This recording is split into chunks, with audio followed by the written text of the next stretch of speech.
Hi friends, CSK back to back 2 matches ఓడిపోవడం జరిగింది రాజస్థాన్తో. అలాగే పంజాబ్ కింగ్స్తో వాళ్ళ స్టార్ట్ అస్సలు ఏం బాగలేదు, వాళ్ళ టైం కూడా ఏం బాగలేదు.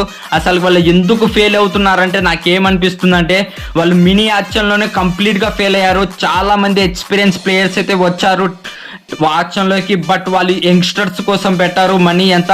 బట్ ఇప్పుడు టీంలో ఎక్స్పీరియన్స్ లేక చాలా అంటే చాలా సఫర్ అవుతుంది టీం అయితే. ఎంఎస్ ధోని కూడా లేరు కాబట్టి చాలా డిప్ అవుతుంది టీం. అలాగే వాళ్ళు బ్లండర్ మిస్టేక్ ఎక్కడ చేశారంటే ఓపెనర్స్ విషయంలో సంజు శాంసంగ్ అలాగే రుతురాజ్ వస్తున్నారు, బట్ ఆయుష్ మాత్రం పిచ్చ ఫామ్ లో ఉన్నారు. తనని లాస్ట్ టైం కూడా ఓపెనర్ గా చాలా సక్సెస్ అయ్యారు, బట్ అతన్ని 1 డౌన్ లో ఆడిపిస్తున్నారు.